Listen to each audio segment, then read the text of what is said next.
बिस्मिल्लाहिर्रहमानिर्रहीम अस्सलाम वालेकुम। जी बच्चों, कैसे हैं आप लोग? सब ठीक हैं? अच्छा जी बच्चों, हमने थर्ड चैप्टर शुरू किया हुआ है और ये बेसिकली डायनामिक्स था और 2 लेक्चर हमारे हो गए हुए हैं। आज इंशाल्लाह तीसरा लेक्चर करना है। और जो पिछला लेक्चर हमने किया था, लेक्चर नंबर 2, उसके एंड पे हमने न्यूटन का जो फर्स्ट लॉ है उसको एक्सप्लेन किया था। तो अब हमने सेकेंड लॉ पढ़ना है, तो चलें इसको शुरू करते हैं। So Newton's second law of motion. अब देखें यहाँ क्या कहता है, Newton's first law indicate that, पहला जो लॉ है वो हमें इंडिकेट करता है, बताता है that if no net force acts on an object, किसी चीज़ के ऊपर टोटल फोर्स कोई अमल नहीं कर रही, then the velocity of the object, उस चीज़ की जो स्पीड है, वेलोसिटी है, रिमेन अनचेंज, उसमें कोई तब्दीली वाकई नहीं होती। जिस स्पीड से वो जा रहा है उसी से चले जाएगा, रुकेगा नहीं जब तक उसके ऊपर कोई नेट फोर्स ना लगे। नेट मैंने लास्ट टाइम भी बताया था कि एक फोर्स के अलावा अगर कोई 4-5 फोर्सेस लग रही हैं तो उन सब का मजमुआ क्या बनता है, उन सब का जो फाइनल एक इफेक्ट है वो क्या होता है, उसको हमने नेट फोर्स का नाम दिया हुआ था। तो ये फर्स्ट लॉ जो है वो यही बताता है कि जब तक कोई फोर्स अमल ना करे तो कोई चीज़ रुकी हुई है या चल रही है तो वो अपनी हालत को मेंटेन रखते हैं। ये हमने फर्स्ट लॉ में पढ़ा था। अब सेकंड लॉ क्या है? The second law deals with the acceleration produced in a body when a net force acts upon it. कहता है कि जब किसी चीज़ के ऊपर हम कोई फोर्स लगाते हैं और लगाने से उसमें एक्सेलरेशन पैदा होता है। एक्सेलरेशन का मतलब क्या है कि जो पहले से उसकी स्पीड बनी हुई थी उसको या तो हम कम कर देते हैं या बढ़ा देते हैं, यही एक्सेलरेशन था, स्पीड में चेंज लेकर आना। ठीक है, तो वो जो एक्सेलरेशन प्रोड्यूस होगा फोर्स लगने की वजह से, उसको हमने डील करना है यहाँ पे। सेकंड लॉ ये बताता है, तो ये बात इसमें आ जाएगी। अब ये जो उसने ये पीले रंग का किया हुआ है, ये प्रॉपर इसकी डेफिनेशन है, इसको हमें याद करना है, इसको हमें समझना है। If a net external force, external मतलब बाहर से, एक साइकिल जा रही है, कोई और चीज़ आ रही है, कोई भी एक सिस्टम है, तो उस सिस्टम के ऊपर बाहर से कोई फोर्स लगे, ठीक है, एक्सटर्नल। और नेट का मतलब फिर वही बात कि टोटल फोर्सेस का एक जो मजमुआ बनता है, ठीक है ना। एक 10 न्यूटन की फोर्स लग रही है प्लस की, एक प्लस की 20 की लग रही है, माइनस की 7 की लग रही है, तो उन सब को मिला के अल्टीमेट फ़ायदा क्या बनता है, अल्टीमेट एक सिंगल फोर्स क्या बनती है, जैसे वेक्टर्स में हम करते थे, तो उसको हम नेट कहते हैं, ये आपने ज़हन में रखना है। So if a net external force acts upon a body, किसी चीज़ पे एक बाहर से फोर्स लगती है, it accelerates the body, definitely वो उसमें एक्सेलरेशन पैदा कर देती है, उसकी स्पीड को बढ़ाती है या कम कर देती है, in the direction of the force. ये भी इंपॉर्टेंट बात कि किधर को उसने प्रोड्यूस होना है, जहाँ पे उसकी फोर्स लग रही है, जिस डायरेक्शन में फोर्स लगा रहे हैं। अगर चीज़ ऐसे है ये पड़ी हुई, तो मैं इसको इधर से पुश कर रहा हूँ तो वो आगे को जाएगी। जिधर को फोर्स लग रही है, फोर्स की जो डायरेक्शन है, उसी डायरेक्शन में एक्सेलरेशन भी पैदा हो रहा हो, ये वो बात कर रहा है। द मैग्नीट्यूड ऑफ एक्सेलरेशन, अब वो जो एक्सेलरेशन पैदा होगा उसकी मिकदार कितनी होगी, मैग्नीट्यूड मिकदार को कहते हैं। The magnitude of acceleration is directly proportional, वो रास्त तनासब होता है, साथ में उर्दू कर रहा हूँ, to the magnitude of the force, वो फोर्स के, मतलब ये कि फोर्स और एक्सेलरेशन ये एक दूसरे के डायरेक्टली प्रोपोर्शनल है। जितनी आप फोर्स ज़्यादा लगाएंगे उतना ही उसमें एक्सेलरेशन ज़्यादा प्रोड्यूस होगा, उतना ही वो तेज़ आप उसको कर सकेंगे, उतना ही उसको जल्दी स्लो डाउन आप कर सकेंगे। तो वो एक्सेलरेशन किस पे डिपेंड कर रहा है? फोर्स पे डिपेंड कर रहा है। एंड इज़ इन्वर्सली प्रोपोर्शनल, वो डायरेक्टली था, अब ये इन्वर्सली है, उल्टा ताल्लुक है, किसके साथ? Mass of the body, body के अंदर मास कितना है, क्योंकि मास ज़ाहिर है जितनी वो वजनी चीज़ होगी उतना फिर आपको ज़ाहिर है वो उसमें एक्सेलरेशन कम प्रोड्यूस होगा। फोर्स उतनी ही एक जैसी लगाएं, एक हल्की पे लगाएं, एक भारी पे लगाएं, तो भारी के अंदर तो एक्सेलरेशन कम होगा, तो फिर इसलिए इन्वर्स हो जाता है, उल्टा ताल्लुक हो जाता है, रिवर्स। तो फोर्स के साथ एक्सेलरेशन का पॉजिटिव ताल्लुक है, डायरेक्ट है, और जो हमारा मैथ है उसके साथ इसका इन्वर्स रिलेशनशिप है। तो ये बहरहाल ये दोनों तीनों बातें हमें एक ही डेफिनेशन के अंदर याद करनी है, और जब ये सेकंड लॉ के मुतालिक वो डेफिनेशन पूछे तो हमें ये लिखना है। अब इसकी थोड़ी एक्सप्लेनेशन, क्योंकि ये पिछले सिलेबस में भी बहुत इंपॉर्टेंट सवाल था और डेफिनेटली अभी भी होगा, क्योंकि इसमें मैथ इन्वॉल्व होता है, मैथ वाली चीज़ ज़्यादा इंपॉर्टेंट हो जाती है। तो इसकी जो एक्सप्लेनेशन है यहाँ पे इसका फार्मूला भी हम डेवलप करेंगे। अब वही फोर्स, एक्सेलरेशन और मास, उसको हम लेंगे, फार्मूला बनाएंगे। If a net force of magnitude F, अब बातें वही ऊपर वाली होंगी लेकिन अब एक्चुअल वैल्यूज आएंगी। अब देखें ना, net force of magnitude F, तो मैग्नीट्यूड बता दिया कि जी फोर्स कितनी है, एफ है, acts on a body of mass M, और बॉडी का जो मास है वो कितना है, एम है, and produces an acceleration of magnitude A, और एक्सेलरेशन कितना है, ए, ज़ाहिर है एक्सेलरेशन ए से शो होता है। Then the second law can be written mathematically, mathematically maths के हिसाब से हम किस तरह से सेकंड लॉ को लिख सकते हैं। तो देखें ये पहला जो रिलेशन, ए डायरेक्टली प्रोपोर्शनल है एफ के, तो इसको ये जो दरमियान में ये इन्फिनिटी बना हुआ ना ऐसे करके और ऐसे करके, तो ये बेसिकली इसको हम डायरेक्टली प्रोपोर्शनल कहते हैं। प्रोपोर्शनल के ए और एफ आपस में इनका डायरेक्ट ताल्लुक है, एफ के बढ़ने से ए ने भी बढ़ना है, एफ के कम होने से ए ने भी कम होना है। तो ये फर्स्ट हमारा इक्वेशन कह लें या एक रिलेशन कह लें। और सेकेंड रिलेशन जो हमने डेफिनेशन के अंदर से निकाला कि a is directly proportional to 1/m, क्योंकि m के साथ इसका इन्वर्स है, तो जो इन्वर्स ताल्लुक होता है उसको फिर हम बटे में शो कराते हैं। तो ये हमारा जो सेकंड रिलेशन है वो ओवर में आएगा। तो a directly proportional to f और a directly proportional to 1/m। अब चूंकि दोनों तरफ a है, एक्सेलरेशन के साथ ताल्लुक है, तो फिर दोनों को इकट्ठा किया जा सकता है, क्योंकि इस साइड पे, लेफ्ट साइड पे a है, ठीक है, तो दोनों तरफ a है तो उनको आप इकट्ठा कर लें। तो a is directly proportional to f/m, क्योंकि f ऊपर है m नीचे है, तो आप इकट्ठा a की जगह पे लिख सकते हैं। तो तीसरा स्टेप हमारा ये हो जाएगा कि a directly proportional to f/m। ठीक है ना, स्टेप्स बना रहे हैं, जैसे मैथ में सवाल हल करते हुए स्टेप्स बनाते हैं, तो यहाँ पे भी स्टेप्स होंगे कि पहले ये रिलेशन शो करेंगे, फिर ये वाला रिलेशन शो करेंगे, फिर उनको इकट्ठा कर लेंगे, 3 स्टेप हो जाएंगे। अब इसके बाद क्या होता है कि इसको इक्वेशन बनाया जाता है, बराबर का निशान लाया जाता है। बहुत सारे फार्मूलों में ऐसे हम करते हैं, ठीक है। तो ये जो प्रोपोर्शनैलिटी है इसको ख़त्म करके बराबर का निशान लगाते हैं और हमेशा एक कांस्टेंट उसके साथ लिखते हैं, कोई भी कांस्टेंट हो सकता है, ठीक है। जो भी फार्मूला डेवलप होगा हमेशा ये कांस्टेंट आता है जब बराबर का निशान लगाएं, और कब कहाँ से लगाएं, प्रोपोर्शनैलिटी के में से लगाएं। तो चौथा स्टेप हमारा जो है वो ये बन गया, a is equal to constant f/m, ठीक हो गया।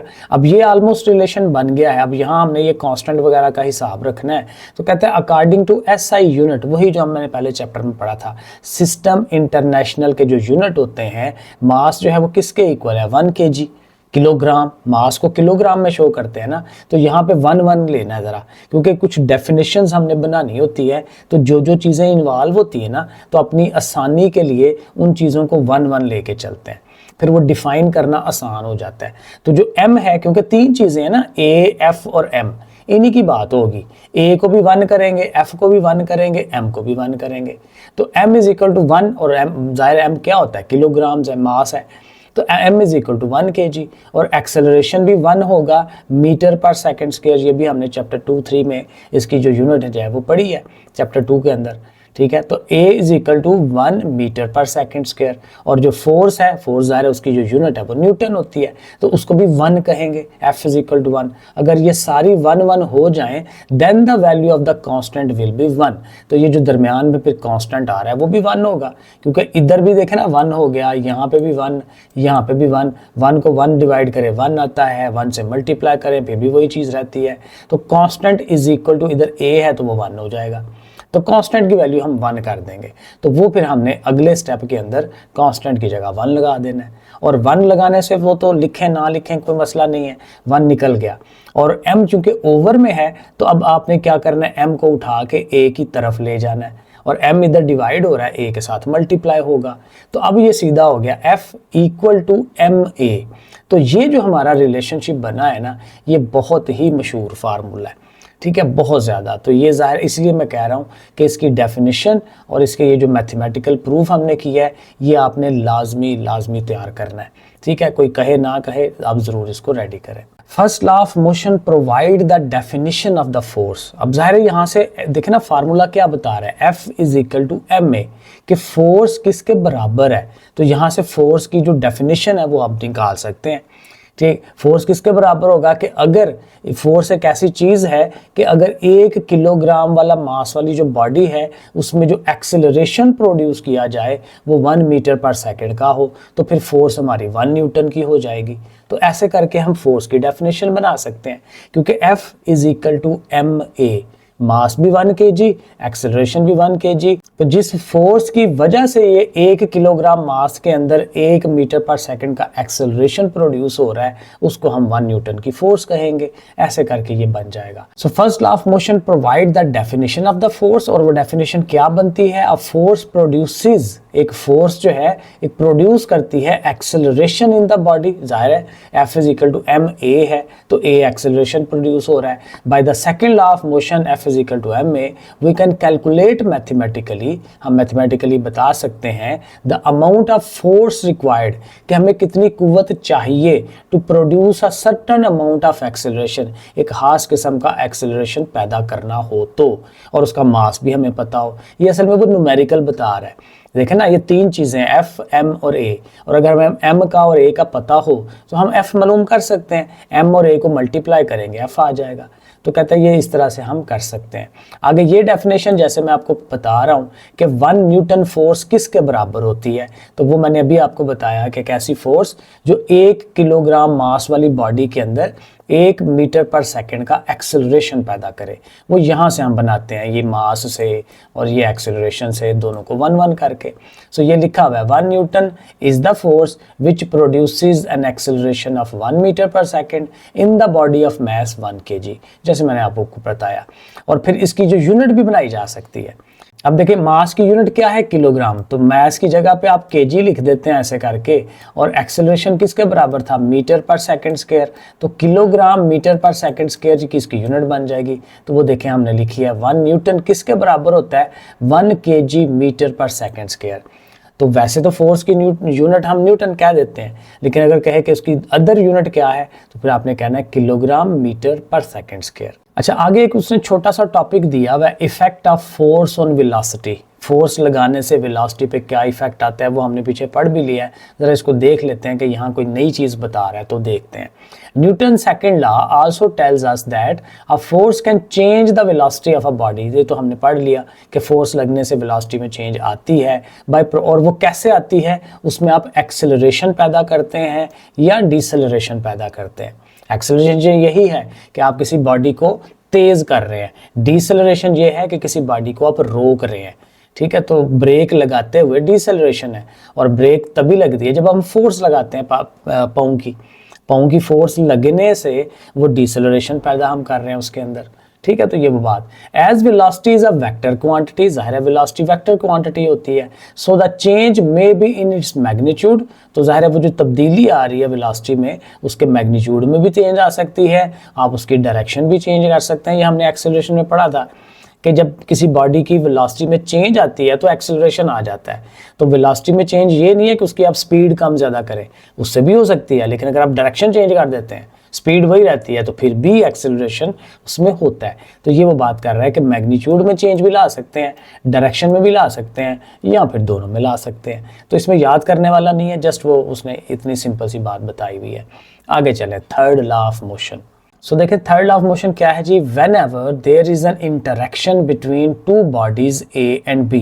कहते हैं जब भी 2 बॉडीज ए और बी, कोई भी 2 बॉडीज हैं उनके नाम रख देते हैं ए बी, वो आमने सामने आ जाती हैं, उनका कोई इंटरेक्शन होता है, हुरामुकी होती है। ठीक है, तो उसमें फिर क्या होता है, such that the body A exert a force on the body B. किस तरह का इंटरेक्शन हो रहा हो कि एक बॉडी जो है दूसरे बॉडी पे फोर्स लगा रही हो।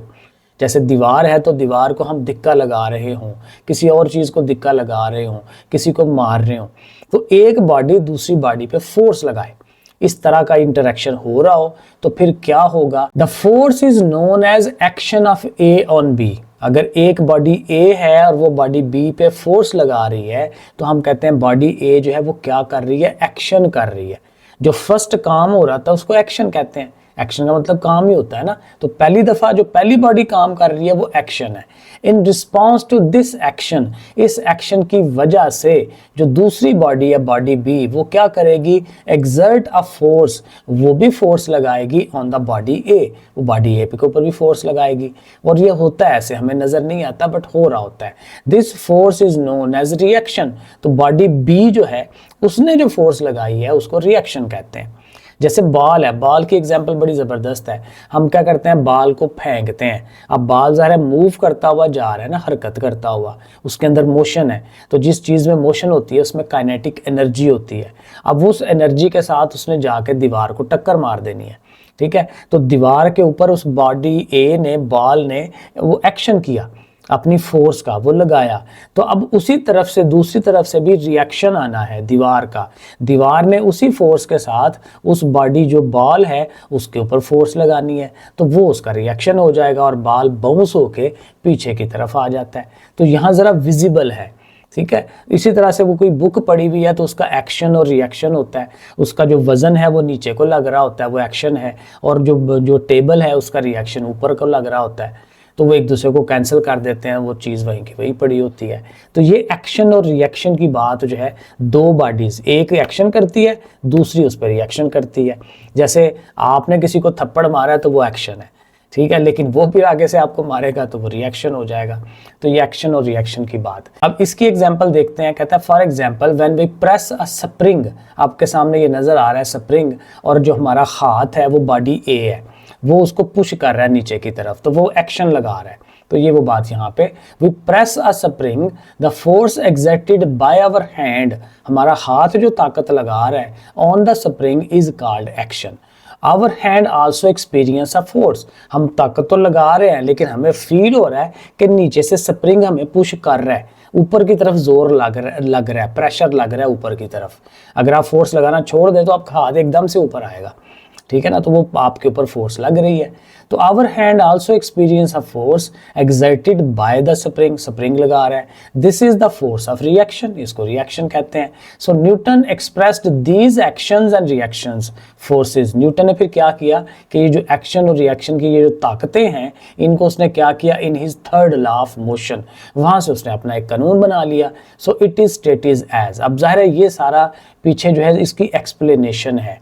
आपका जो मेन डेफिनेशन है वो यहाँ पे आती है, फॉर एवरी एक्शन, कोई भी एक्शन होगा, कोई भी काम होगा, देयर इज ऑलवेज, हमेशा, एन इक्वल, उतना ही, एंड ऑपोजिट, और उसके उल्ट रिएक्शन होगा, ठीक है। तो एक्शन भी आ गया, रिएक्शन भी आ गया, लेकिन दोनों का मैग्नीट्यूड, वो जो क्वांटिटी है वो सेम हो गई, लेकिन दोनों एक दूसरे के अपोजिट हो गए। बुक वाली मिसाल जैसे मैं दे रहा हूँ, तो बुक का एक्शन जो है वो ज़मीन की तरफ है, नीचे की तरफ है, ठीक है, और जो बुक के ऊपर जो टेबल का रिएक्शन लग रहा है वो ऊपर की तरफ है, आसमान की तरफ है। तो एक दूसरे के अपोजिट हो गए, लेकिन दोनों के एक्शन और रिएक्शन दोनों मैग्नीट्यूड बराबर है, इसी वजह से वो कैंसिल करते हैं और बुक जो है टेबल के ऊपर पड़ी रहती है, ठीक है। तो ये ज़ाहिर है इसकी एक्सप्लेनेशन हो जाएगी। Since action and reaction do not act on the same body, अब ये बड़ी मज़े का कंसेप्ट है ये वाला, और मुझे भी थोड़ी सी कंफ्यूजन हुई थी, ज़रा देखिएगा। कहते हैं एक्शन और रिएक्शन एक बॉडी पे नहीं लग रहे, ये समझने वाली बात, क्योंकि देखिए बाल जब जाके दीवार को टक्कर मारेगा तो बाल ने एक्शन किस पे किया, दीवार के ऊपर। अब दीवार ने जो रिएक्शन करना है अपना वो किधर करना है, वो बाल के ऊपर करना है। तो एक्शन दीवार पे हो रहा है और रिएक्शन बाल के ऊपर हो रहा है, तो दोनों फोर्सेस दो मुख्तलिफ बॉडीज पे लग रही हैं, ठीक है। ये बात वो आपको समझाना चाह रहा है। So they can never balance each other, तो फिर इस तरह से क्या होता है, वो एक दूसरे को बैलेंस नहीं कर पाती। This Newton third law can also be expressed as, अब उसकी एक और डेफिनेशन थर्ड लॉ की बनाता है, if one body exert a force on a second body, एक बॉडी दूसरी बॉडी पे अगर फोर्स लगाती है, the second body also exert, अब ज़ाहिर दूसरी बॉडी जो है वो भी एक्सर्ट करती है एंड इक्वल उतनी ही and opposite force on the first body. तो ये इसका आ गया। तो ये दो तरह से हम इसकी डेफिनेशन दे सकते हैं। अगर सिंपल डेफिनेशन देनी है तो ये ऊपर वाली परफेक्ट है, लेकिन कहते हैं कि एक और तरह से भी डिफाइन करें तो फिर आपने ये वाली नीचे वाली भी कर लेनी है। अच्छा, यहाँ पे साइड पे ना उसने बड़ी एक इंटरेस्टिंग इन्फॉर्मेशन दी हुई है। कहता है जब एस्ट्रोनॉट्स वो हला के अंदर जाते हैं स्पेस में, तो कहता है कि अगर स्पेस में एक एस्ट्रोनॉट अगर कोई रेंच को जैसे वो फेंक रहे आगे की तरफ, तो उसके रिएक्शन के तौर पे वो खुद बेचारा पीछे को जाता है।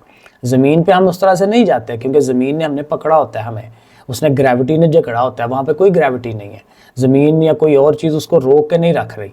तो जो ही उसने ऐसे फेंकना है तो खुद उसने एज ए रिएक्शन पीछे को जाना है, तो वहाँ पे भी हमें एक्शन और रिएक्शन नज़र आ रहा होता है। तो ये देखें उसकी फोर्स इधर को लग रही है और रिएक्शन के तौर पे वो पीछे को जा रहा होगा। ठीक है, इस तरह से। तो आगे चलते हैं। फोर्स एक्ट इन पेयर्स, ये बहुत ही अच्छा एक टॉपिक है। कहता है कि जब यहाँ से इंफॉर्मेशन अब ये निकलती है एक्शन और रिएक्शन से कि फोर्सेस हमेशा अकेले के लिए काम नहीं कर रही होती, हमेशा पेयर की शक्ल में काम करती हैं, जोड़े की शक्ल में। जैसे अभी हमने एक्शन और रिएक्शन ये जोड़ा ही है ना, दो फोर्सेस हैं तो दोनों मिलके इकट्ठी काम कर रही हैं, चाहे वो अलग-अलग बॉडी पे कर रही हैं, लेकिन है तो एक पेयर बन रहा है ना। तो इसी तरह से हर जगह पेयर बन रहा होता है लेकिन हमें फील नहीं होता। तो ये यहाँ थोड़ा सा वो बताएगा। We have study that force act in pairs, force pairs की शक्ल में, जोड़ों की शक्ल में लगती है व्हेन टू ऑब्जेक्ट्स इंटरैक्ट, जब दो चीज़ें आमने सामने आ जाएं, फिर तो हमें विजिबली नज़र आता है क्योंकि उसमें एक एक्शन हो रहा है, दूसरा रिएक्शन हो रहा है। We often notice a force, कहते हैं हम अक्सर देखते हैं कि एक ताकत जो है that seems to make something happen, जिसकी वजह से कोई काम होता है, but usually we do not notice the other force. वही बात कि एक फोर्स तो हमें नज़र आती है कि हमने साइकिल को धक्का मारा, साइकिल चल पड़ी, तो उस फोर्स की वजह से जो है वो वेलोसिटी में चेंज आ गई, वो चल पड़ी चीज़। तो एक फोर्स नज़र आ रही है, दूसरी हमें नज़र नहीं आ रही होती।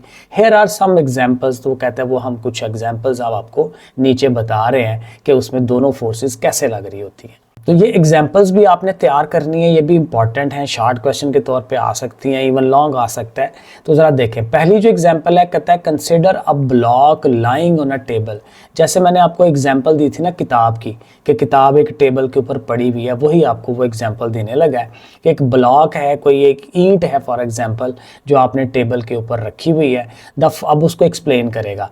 द फोर्स एक्टिंग डाउनवर्ड, वो ताकत जो नीचे की तरफ अमल कर रही है on the block is its weight, वो उसका वजन है, वेट है। अब ये देखें, ये उसने पीले रंग का ब्लॉक बनाया हुआ है, तो इसकी जो वजन है उसका, वो देखें नीचे को तीर का निशान, वो नीचे की तरफ अमल कर रहा है। वो डेफिनेटली क्यों? क्योंकि ग्रेविटी खींच रही है उसको, जमीन की कशिश खींच रही है, तो वो नीचे की तरफ अमल करेगा, ये वो बात कर रहा है। अब दूसरा काम क्या होगा, the table also exerts a reaction, तो टेबल का अपना एक रिएक्शन होगा। ये एक्शन था, वो आगे से रिएक्शन है, रिएक्शन फोर्स जिसको Fn का नाम दे दिया on the block. The two forces on the block balance each other, एक दूसरे को बैलेंस कर देती हैं, and the block remain at rest, क्योंकि दोनों बैलेंस है, एक दूसरे को कैंसिल कर रही हैं, तभी तो वो चीज़ वहाँ पे है। अगर कैंसिल ना करें, एक फोर्स ज़्यादा हो तो चीज़ उधर को मूव करनी शुरू कर दे, ऊपर की तरफ या नीचे की तरफ जानी। ठीक है, तो ये एक्शन और रिएक्शन देखें, उसने आपको बता दिए कि यहाँ दोनों फोर्सेस। और एक देखें, ये बुलेट वाला है कि जब आप कोई गन चलाते हैं तो गन की जो गोली है उसने रिकॉइल होकर बड़ी तेज़ी के साथ बाहर निकलना है, तो वो एक्शन है कि गोली को बाहर निकाला जाए। लेकिन उसका रिएक्शन क्या होगा कि वो जो गन है, जिस गन के अंदर से गोली निकली है, उस गन ने रिएक्शन के तौर पे पीछे को आना है, और वो चूंकि आपने पकड़ी होती है तो फिर आपको पीछे की तरफ झटका लगता है, या कंधे के साथ लगाई हुई है तो कंधे को उसका जो बोझ है वो फील होता है। When a bullet is fired from a gun, the bullet moves in the forward direction. Bullet आगे को जाएगी with the force. This is the force of action. ये action है. The gun recoils. Gun recoil करती है, पीछे की तरफ जाती है. In the backward direction, पीछे की तरफ with the reaction force of R. ठीक हो गया। तो ये दोनों एग्जाम्पल बहुत इंपॉर्टेंट हैं, ये आपने तैयार कर लेनी है।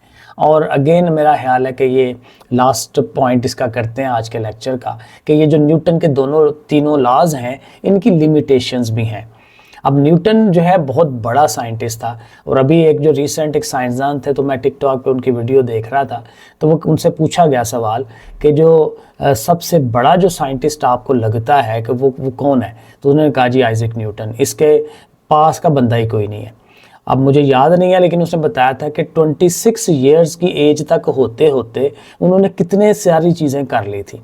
रोशनी के जो 7 रंग होते हैं ये करके थी, ये जो लॉ ऑफ ग्रेविटेशन सारे उसने बनाए हैं, अभी बनाए, ये मोशन का जितना हम काम कर रहे हैं ये सारा आइजैक न्यूटन का है।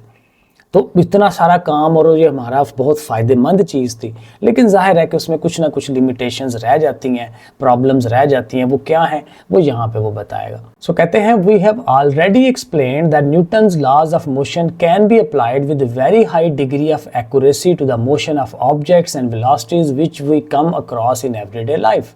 कहते हैं हमारी ज़िंदगी में जो भी हमारे इर्द गिर्द जो चीज़ें मूव कर रही हैं, हरकत कर रही हैं, उनके ऊपर बड़े इजीली और बड़े हैवी लेवल के किस्म का ये जो कवानीन है वो बड़े आसानी के साथ, आराम के साथ ये सारे कवानीन लग सकते हैं। आपने देखा भी है, हमने न्यूमेरिकल्स भी किए, तो वो न्यूमेरिकल बड़े अच्छे हमें इंफॉर्मेशन देते हैं, तो वो उन्हीं न्यूटन की इक्वेशनों में से ही निकले हुए हैं ना। तो ये कहता है कि हमारी जो रोज़मर्रा ज़िंदगी है इस पर ये बड़े आसानी के साथ ये लग रहे हैं। द प्रॉब्लम अराइजेस, कहता है मसले कहाँ शुरू होते हैं, when we deal with the motion of elementary particles. कहता है छोटे पार्टिकल्स पे जब आप जाते हैं, एटम्स के हालत में जाते हैं, इलेक्ट्रॉनों की पॉइंट पे जाते हैं, तो वहाँ जाके इन कवानीन को लगाएं तो वो मुश्किल आ जाती है। Having velocities close to that of light, यानी ऐसी चीज़ें जो वो लाइट की वेलोसिटी के पास पास सफ़र कर रही हों, तो उनके ऊपर अगर हम ये कवानीन लगाना चाहें, क्योंकि मोशन है ना, लेकिन हमारे इर्द गिर्द की जो मोशन है वो बहुत सिंपल है, थोड़ी है, 60 किलोमीटर फी घंटा, ठीक है, 90। लेकिन आपको पता है रोशनी की स्पीड 3 लाख किलोमीटर है पर सेकंड, 1 सेकंड में 3 लाख किलोमीटर। तो कहते हैं ऐसी चीज़ें जो उसके पास पास हों, क्योंकि पहली तो बात वही है कि कोई भी चीज़ जो है स्पीड ऑफ लाइट के साथ ट्रैवल नहीं कर सकती, क्योंकि उसमें मास होता है, लाइट में मास नहीं होता। तो ये एक अल्लाह ताला ने एक बर्डन बनाया हुआ है, लिमिट बनाई हुई है, इससे आगे नहीं जा सकते। तो कहता है जो वेरी हाई स्पीड पे जा रहे हों तो वहाँ पे आपने ये अगर लाज लगाने हैं तो वहाँ प्रॉब्लम आ जाती है। ये किसी टाइम इंशाल्लाह बताऊँगा, ये मैं खुद भी ये साइंस की चीज़ें सुनता रहता हूँ, तो ये बड़ी ज़बरदस्त चीज़ें हैं। उसके अलग से फिर लाज हैं, क्वांटम उसके लाज जो हैं वो वाले आ जाते हैं इसके अंदर। तो बहरहाल For that purpose, relativistic mechanics developed by Albert Einstein is applicable। तो कहते हैं वो जो इलेक्ट्रॉनों की जो स्पीड है, प्रोटॉनों की स्पीड है, एटम्स वगैरह की जो हरकत है, वहाँ पे चूंकि ये फिर प्रॉब्लम आ जाती है इन लॉज की, तो वहाँ पे फिर जो दूसरा अच्छा साइंसदान था हमारा एल्बर्ट आइंस्टाइन, उसने जो कवानीन बनाए हुए रेलेटिविस्टिक मैकेनिक्स के, वो कवानीन फिर वहाँ पे हम लगाते हैं। तो ये जो एक पैराग्राफ है ना, ये वाला अगर पूछा जाए कि उसकी प्रॉब्लम्स क्या हैं, लिमिटेशंस क्या हैं न्यूटन्स की, तो ये वाला हम उसको याद करके लिख सकते हैं। After all this discussion we can say that Newton's laws of motion are not exact for all type of motion. ज़ाहिर हर तरह की हरकत के लिए ये नहीं अप्लाई होते, बट लेकिन प्रोवाइड अ गुड अप्रॉक्सीमेशन, कि एक बहुत अच्छा अंदाज़ा हमें ज़रूर बता सकते हैं। Unless an object is very small, कि अगर तो वो बॉडी बहुत ही छोटी हो और इनफ हो कि वो स्पीड ऑफ लाइट के साथ जा रही हो, ठीक है, वरना ये है कि ये बड़े अच्छे हैं ये कवानीन। तो ये बॉटलनेक्स जो हैं, लिमिटेशंस, ये हमने एक छोटा सा पैराग्राफ याद करना है। और ये उसने क्या जी, look at the photographs below, identify the pair of forces acting in each photograph. हर फोटोग्राफ में कौन सा पेयर लग रहा है फोर्स का। अब ज़रा ये आप मेरे साथ साथ ज़रा बताएं, ये रॉकेट जो है वो फायर किया गया है और रॉकेट ऊपर को जा रहा है। अब यहाँ पे एक्शन और रिएक्शन फोर्स क्या होनी है, वो हमने दोनों ढूंढनी है। तो क्या हो रहा है, रॉकेट की दुम में से गैसें बहुत तेज़ी के साथ नीचे को जाती हैं, शू करके वो तेज़ी के साथ नीचे को जा रही हैं। तो ये एक्शन है, गैसेस का एक्शन है कि वो नीचे को जाती हैं। तो फिर उसका रिएक्शन क्या होगा कि वो रिएक्शन के तौर पे वो जो स्पेस क्राफ्ट है उसने वो आगे की तरफ जाना है, तो ये एक्शन और रिएक्शन हो जाएगा। इसी तरह से यहाँ जब हम चल रहे हैं तो हम क्या कर रहे हैं कि हमारे जो पाँव हैं, इंसान जो है वो अपने पाँव की फोर्स लगाता है ज़मीन के ऊपर, और ज़मीन फिर आगे से रिएक्शन के तौर पे उसके पाँव के ऊपर फोर्स लगाती है। और वो चूँकि एक प्रॉपर एंगल पे लग रहा होता है, तो उसी एंगल पे जब फोर्स लगती है तो बंदा आगे की तरफ जो है वो जा रहा होता है। तो यहाँ पे भी एक्शन और रिएक्शन, एक्शन इंसान का, रिएक्शन ज़मीन का। उधर से एक्शन जो है वो हमारे वो गैसों का हो गया, और रिएक्शन के तौर पे बॉडी ऊपर जा रही है। और ये जो थर्ड वाला है जिसमें ये पर्सन, आदमी जो है ये स्विमिंग कर रहा है, तो जो पर्सन है, पर्सन हाथों से जो फोर्स लगा रहा है, हाथों से पानी को धकेल रहा है, तो पानी पे वो एक्शन कर रहा है और पानी ने एज ए रिएक्शन उसको जो है वो आगे की तरफ धकेलना है। तो इसमें भी एक्शन और रिएक्शन सारा हो रहा होता है। तो आई थिंक अगेन 30 मिनट्स हो गए हैं, एक लेक्चर इनफ है। नेक्स्ट इंशाल्लाह ये मैथ्स एंड वेट करेंगे, ये भी इंपॉर्टेंट है। और ठीक है, ओके फिर बच्चों, अल्लाह हाफिज़।